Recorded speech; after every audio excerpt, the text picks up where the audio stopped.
അങ്ങനെ ഇന്നത്തെ ടാസ്ക് അവസാനിച്ചു. ഇന്നത്തെ ടാസ്ക് വിജയിച്ചത് അർജുനും അഭിഷേകവും അടങ്ങുന്ന ടീമാണ് വിജയിച്ചത്. നെക്സ്റ്റ് ടീമാണ് ഇന്നത്തെ ടാസ്ക് വിജയിച്ചത്. അവർക്ക് 3 പോയിന്റ് കിട്ടിയിട്ടുണ്ട്. 2ാം സ്ഥാനത്ത് കിട്ടി. അവർ എടുത്ത സമയം എന്ന് പറഞ്ഞാൽ ഞാൻ പറഞ്ഞില്ലേ, പാത്രത്തിലെ പേപ്പർ വിരിച്ച് അത് ഊതി പുറത്ത് കളയുക എന്നുള്ള ഗെയിമായിരുന്നു. അത് എനിക്ക് തോന്നുന്നു 1 മിനിറ്റിന് മുകളിലാണ്, 1:16 എങ്ങാണ്ടാണ് ഈ ഒരു ആദ്യത്തെ ടീം എടുത്തത്. 2ാമത്തെ ടീം സായിയുടെ ടീം എടുത്തത്, ടണൽ ടീം എടുത്തിരിക്കുന്നത് 2 മിനിറ്റിന് മുകളിൽ എടുത്തിട്ടുണ്ട്.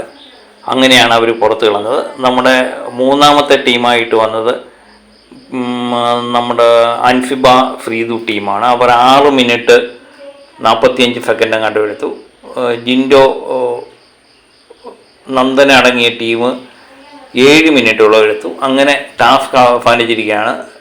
ടണൽ ടീമിന് 2 പോയിൻറ്റും പീപ്പിൾ ടീമിന് 1 പോയിൻറ്റുമാണ് കിട്ടിയിരിക്കുന്നത്. ജിൻഡോ ടീമിന് പോയിൻ്റൊന്നുമില്ല. ഇതിനൊരു ടാസ്കിനിടയിൽ ഞാൻ പറഞ്ഞു, നന്ദന ബോധം കെട്ട് നിലത്ത് വീഴുന്നു. മെഡിക്കൽ റൂമിലൊക്കെ കൊണ്ടുപോയ കാര്യങ്ങൾ ഞാൻ ഒരു വീഡിയോ ചെയ്തിരുന്നു. നന്ദനയ്ക്ക് കുഴപ്പമൊന്നുമില്ല. ആ ബ്രീത്തിങ് പ്രശ്നമുണ്ടായി. അതുപോലെ ബിഗ് ബോസ് പറയുന്നുണ്ട്, ഈ ഊതിയതിന് ശേഷം ശ്വാസം കിട്ടാതെ വരുമ്പം വെള്ളം ഒരു കാരണവശാലും കുടിക്കരുത് എന്ന് പറയുന്നുണ്ട്. ബാക്കിയുള്ള മത്സരാർത്ഥികൾ യാതൊരുവിധ അപകടമൊന്നുമില്ലാതെ ടാസ്ക് പൂർത്തീകരിച്ചിരിക്കുകയാണ്.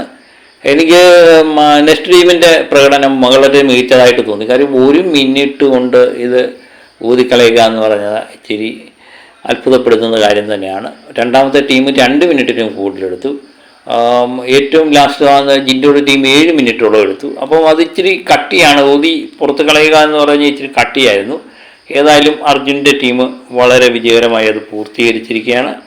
അങ്ങനെ ടാസ്ക് കഴിഞ്ഞു. ഇന്നത്തെ 3ാമത്തെ പോയിന്റ് എനിക്ക് തോന്നുന്നു നെക്സ്റ്റ് ടീം തന്നെയാണ് ഇപ്പോഴും മികച്ചു നിൽക്കുന്നത്, മുന്നിൽ തന്നെ നിൽക്കുന്നത്. ഇനിയും നാളെയും 10 ടാസ്ക് ആയിരിക്കും ഏകദേശം. ഇപ്പോൾ 8 ആയി എന്ന് തോന്നുന്നു. അപ്പം നാളെയും കൂടെ ടാസ്ക് കാണും. അതോ ഈ ആഴ്ച മൊത്തം അടുത്ത ആഴ്ചയും ഉണ്ടോ എന്ന് എനിക്കറിയില്ല. ടിക്കറ്റ് ടു ഫിനാലെയാണ് ടാസ്ക്. ഇന്ന് മത്സരാർത്ഥികളും പ്രതീക്ഷിച്ചില്ല ഇന്ന് 2ാമത്തെ ടാസ്ക് നടക്കുമെന്ന്. അവരും അത്ഭുതപ്പെട്ടു പോയി കേട്ടോ.